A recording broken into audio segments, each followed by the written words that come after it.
एक रिपोर्ट कहती है कि दक्षिण प्रशांत में एक रहस्यमयी द्वीप है जहां पूरी आबादी महिलाओं की है। लोग इसे वर्जिन आइलैंड कहते हैं। यह भी माना जाता है कि उन महिलाओं के पास एक बीज है जिसके कारण उनकी उम्र सामान्य मनुष्यों की तुलना में 10 गुना धीरे होती है। इसलिए बहुत से लोग उस द्वीप का पता लगाने की कोशिश कर रहे हैं।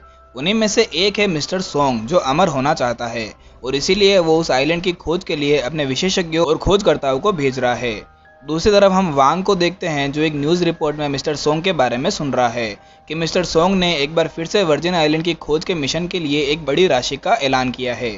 न्यूज़ में उस आइलैंड के बारे में बताया जा रहा है कि मिस्टर सोंग के इस मिशन में भाग लेने के लिए कोई भी खोजकर्ता नहीं बचा है और आज दिन तक सिर्फ एक ही आदमी ने उस आइलैंड पर कदम रखा है, जिसका नाम ली है, जो कि एक प्रसिद्ध खोजकर्ता है। ली और कोई नहीं बल्कि वांग के पिता हैं, लेकिन वह द्वीप से कभी वापस नहीं लौटे और दुनिया या अपने बेटे के लिए कोई संदेश भी नहीं छोड़ा। और उसके बारे में यह अफवाह है कि वह उस द्वीप पर सुंदर महिलाओं से आकर्षित हो गया था, इसीलिए उसने वहां रहने का फैसला किया।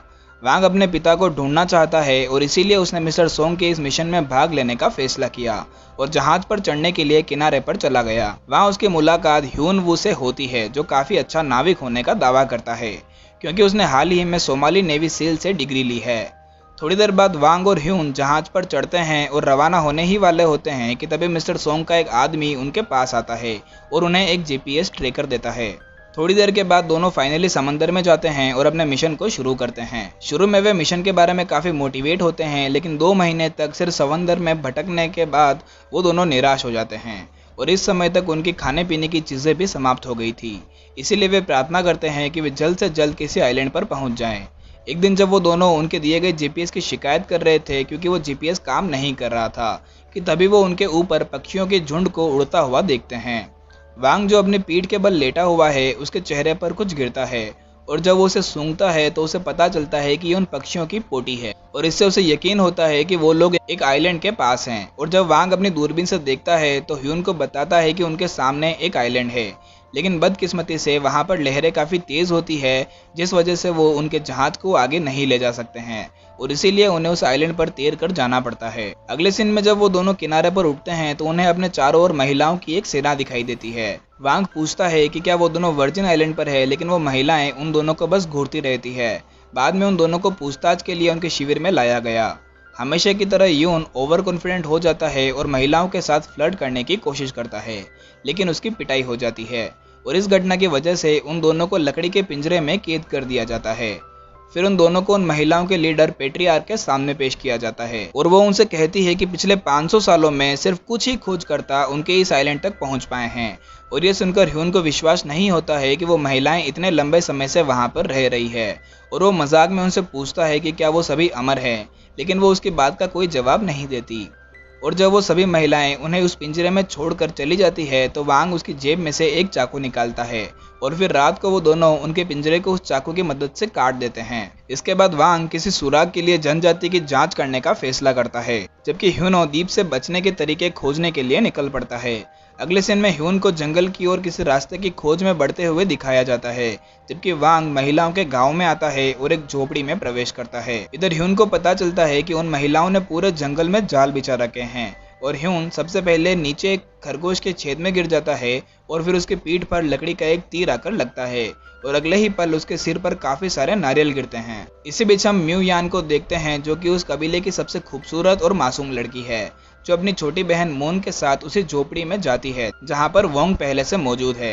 हैरानी की बात है कि ये झोपड़ियां इन लोगों के लिए नहाने की जगह है। जब म्यू यान अपने कपड़े उतार कर नहाने की तैयारी करने लगती है तब वांग कोशिश करता है कि वो चुपके से कमरे से बाहर निकल जाए, लेकिन बदकिस्मती से म्यू यान की छोटी बहन उसे देख लेती है और उसे वहां से जाने नहीं देती। और जब वांग उस छोटी लड़की को एक चॉकलेट की रिश्वत देने की कोशिश करता है, लेकिन वो लड़की चिल्लाने लगती है और उस कबीले की सारी महिलाएं सतर्क हो जाती है। फिर डरा हुआ वांग अपनी जान बचाने के लिए वहां से भागता है और वो महिलाएं भाला लेकर उसका पीछा करती है। वो उन महिलाओं को डराने की पूरी कोशिश करता है, लेकिन आखिरकार पकड़ लिया जाता है। फिर उस कबीले के लीडर वांग को बताती है कि जेल को तोड़ना उनके लिए पाप है और कबीले पर हमला करने की कोशिश के लिए वांग को मौत की सजा सुनाई जाती है। तभी ह्यून, जो कि घायल हालत में है लेकिन फिर भी अपने दोस्त को बचाने के लिए घटना स्थल पर पहुंचता है। वह कबीले को धमकी देता है कि वह एक पूर्व सैनिक है जो युद्ध कौशल जानता है। लेकिन महिलाएं उसके झूठ को पकड़ लेती है और एक बार फिर से उसकी पिटाई हो जाती है। कबीले का मानना है कि जब उनकी महिलाएं नहाने गई थी तब वांग उन्हें बिना कपड़ों के देखने गया था और इसीलिए वो वांग और उसके दोस्त को फांसी देने की मांग करती है। लेकिन उन दोनों को मारने से पहले उन महिलाओं की लीडर ये जानना चाहती है कि वो दोनों उनके आइलैंड पर क्यों आए थे। वांग ने जवाब दिया कि वह अपने पिता की तलाश में है जो 10 साल पहले द्वीप पर आया था। ये सुनकर उनके लीडर ने खुलासा किया कि वह वांग के पिता से मिली थी और वो भी उसकी तलाश कर रही है और अगर वांग का पिता उसे दोबारा दिख गया तो वो उसे मार डालेगी। इतना कहकर वह अपनी महिलाओं को अपराधियों को उनके पवित्र पेड़ पर ले जाने और वहां उन्हें पकाने का आदेश देती है। यून महिलाओं से विनती करता है कि वह वो नहीं था जिसने म्यू यान को ऐसी हालत में देखा था और वो महिलाओं से उसे रिहा करने के लिए कहता है, लेकिन कोई फायदा नहीं होता। इसके बाद महिलाएं उन दोनों को पकाने की तैयारी करती है जबकि लड़कों को बांधकर 2 विशाल बैरल में अलग अलग रख दिया जाता है। ह्यून को डर है कि वो महिलाएं उन्हें पकाकर खाने वाली है और तभी उनके पास म्यू यान आती है। वह वांग पर जासूसी करने के लिए उसे फटकार लगाती है और कहती है कि क्योंकि उसने उसे बिना कपड़ों के देखा है इसी वजह से वो वांग को मार डालना चाहती है। हालांकि जब ऐसा लगता है कि वो चाकू से उन्हें मारने वाली है कि तभी वो उनकी रस्सियां काट देती है और उन दोनों के भागने से पहले म्यू यान उनसे कहती है कि वो वांग से नफरत करती है लेकिन इसके बावजूद भी वो नहीं चाहती कि वो उसकी वजह से मारे जाए। फिर वो दोनों जंगल में भाग जाते हैं लेकिन बदकिस्मती से फिर से जाल में फंस जाते हैं। अगली सुबह वांग और ह्यून को एक बार फिर पकड़ लिया जाता है और पवित्र पेड़ के सामने बांध दिया जाता है और फिर महिलाएं उन दोनों को पकाने की तैयारी में लग जाती है। लेकिन तभी उन्हें पता चलता है कि उनके कबीले की एक लड़की समंदर में डूब गई है और जब वो सभी महिलाएं किनारे की ओर भागती है तभी मौका देखकर वांग और ह्यून वहां जल रही आग की मदद से उनकी रस्सी को जला देते हैं और भाग जाते हैं। और भागते समय उन्हें एहसास होता है कि उस पवित्र पेड़ में भी आग लग गई है और दूसरी तरफ सभी महिलाएं डर के मारे चिल्ला रही है क्योंकि उनकी साथी समंदर में डूब रही है। इधर जब वो दोनों वहां से भाग रहे होते हैं कि तभी वांग का मन बदल जाता है और चाहे वो कबीले वाले थोड़ी देर पहले उसे और उसके दोस्त को मारने वाले थे लेकिन फिर भी वो उस डूबती हुई लड़की को बचाने का फैसला करता है। फिर वांग किनारे पर जाता है और उस लड़की को डूबने से बचा लेता है और जैसे ही वांग उस लड़की को किनारे पर लाता है तभी ह्यून उस लड़की को बचाने के लिए उसे सीपीआर देने लग जाता है और फाइनली उस लड़की की जान बच जाती है और महिलाएं लड़कों की बहादुरी की तारीफ करती है। बाद में वांग और ह्यून को एक बार फिर पेट्रियार्क के सामने लाया जाता है। फिर वो लड़की अपनी लीडर से कहती है कि क्योंकि उन लड़कों ने उसकी जान बचाई है इसीलिए उन्हें उन दोनों को माफ कर देना चाहिए और यहाँ पर वो लड़की ह्यून को पसंद करने लगी है। लीडर भी उन दोनों को क्षमा करने के बारे में सोचती है लेकिन तभी उन्हें पता चलता है कि उनका पवित्र पेड़ जलकर राख हो चुका है और जब उन्हें पता चलता है कि इसके पीछे उन दोनों लड़कों का हाथ है तो उनकी लीडर फिर से उन दोनों को दंड देने का फैसला करती है। हालांकि म्यू यान और वो दूसरी लड़की सुझाव देती है कि उन्हें उन लड़कों को आखिरी मौका देना चाहिए और फिर पेट्रियार्क उन दोनों लड़कों को उनके पवित्र पेड़ को फिर से ठीक करने के लिए 3 महीने का समय देती है और अगर उनका पेड़ वापस फलता फूलता नहीं है तो उन दोनों को बेरहमी से मार दिया जाएगा। अगले दिन वांग और ह्यून पेड़ से चारकोल पॉलिश करने और उसे पानी देने की पूरी कोशिश करते हैं। जैसे जैसे समय बीतता है लड़के महिलाओं के करीब होते जाते हैं क्योंकि वे उनकी रोजमर्रा की जिंदगी में उनकी मदद करते हैं। अपने आधुनिक उपकरणों और तकनीकों के उपयोग के साथ वांग और ह्यून बड़ी मछली पकड़ते हैं और उन्हें सब्जियां उगाना भी सिखाते हैं। इस दौरान वो दूसरी लड़की ह्यून का ध्यान खींचने की पूरी कोशिश करती है और ह्यून भी उस लड़की के लिए रोज फूल लाता है। एक दिन जब वांग अपने जीपीएस पर सिग्नल ढूंढने की कोशिश कर रहा था तभी उसे म्यू यान के पीछे एक वाइपर सांप दिखाई देता है और वो तुरंत म्यू यान को उस सांप से बचा लेता है और वो दोनों एक रोमांटिक पोज में दिखते हैं। फिर म्यू यान वांग को बताती है कि वो उसका पालतू सांप है। अगले दिन वांग और ह्यून उस पवित्र पेड़ को फिर से अंकुरित होता हुआ देखकर बहुत खुश होते हैं और फिर रात को वो सभी महिलाएं और वांग और ह्यून भी जश्न मनाते हैं और डांस करते हैं और तभी वांग म्यू यान को शांति से नाचते हुए देखता है और वांग सोचता है कि जिंदगी बड़ी होनी चाहिए, लंबी नहीं। और फिर वांग म्यू यान और उसके कबीले की रक्षा करने का फैसला करता है। थोड़ी देर बाद म्यू यान वांग के पास आती है और वो उसे अपने कबीले के इतिहास के बारे में बताती है। वह बताती है कि बहुत समय पहले एक सर्व महिला जनजाति थी जिसे डायन जनजाति के रूप में जाना जाता था और ये डायन जनजाति प्रकृति के सबसे करीब रहने वाली जनजाति थी जिनका काम उनके पास मौजूद युआन बीज की रक्षा करना था और उनका मेन काम यही था कि उन्हें प्रकृति और मनुष्य जीवन के बीच संतुलन बनाए रखना था। हालांकि जैसे जैसे मानव बस्तियों का विकास हुआ और जो लोग पृथ्वी पर आए उनकी मृत्यु भी हुई और एक दिन उन्हें उस युआन बीज के बारे में भी पता चला और इस चक्कर में काफी सारे लोगों ने डायन जनजाति पर उस बीज को पाने के लालच में हमला भी किया और बीज की रक्षा के लिए कबीले के मुखिया ने उस बीज को उनके कबीले की सबसे छोटी लड़की को दिया और उसे जहां तक संभव हो सके वहां से भाग जाने के लिए कहा। उस लड़की ने अपने पूरे परिवार को मरते हुए देखा, लेकिन जैसा कि बताया गया वह वहां से भाग निकली। लंबे समय के बाद वह एक सुनसान द्वीप पर उठी और उसने देखा कि वह जो बीज लेकर आई थी वह चारों ओर अंकुरित होने लगा था। सुनसान द्वीप धीरे धीरे जीवन से भर गया।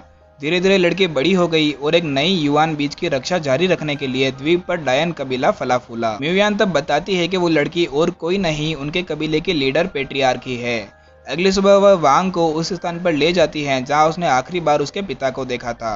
वहां पर वांग को अपने पिता की पुरानी डायरी मिलती है जहां उन्होंने डायन कबीले के साथ अपने समय के बारे में लिखा है। वो लिखते हैं कि इस आइलैंड पर उन्हें प्यार, सद्भाव, दया, सादगी और जीवन के प्रति श्रद्धा के बारे में पता चला और वो नहीं चाहते थे कि दूसरे लालची लोग इस आइलैंड को खोजें, इसीलिए उन्होंने कभी वापस रिपोर्ट ही नहीं की।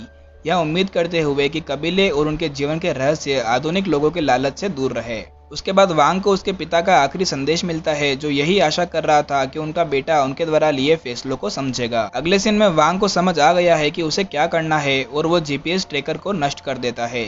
लेकिन इससे पहले कि वो वहां से जाए उन्हें उस जीपीएस में से एक बीप सुनाई देती है और उन्हें पता चल जाता है कि यह अभी भी काम कर रहा है और उसी वक्त मिस्टर सोंग को उस आइलैंड के बारे में पता चल जाता है।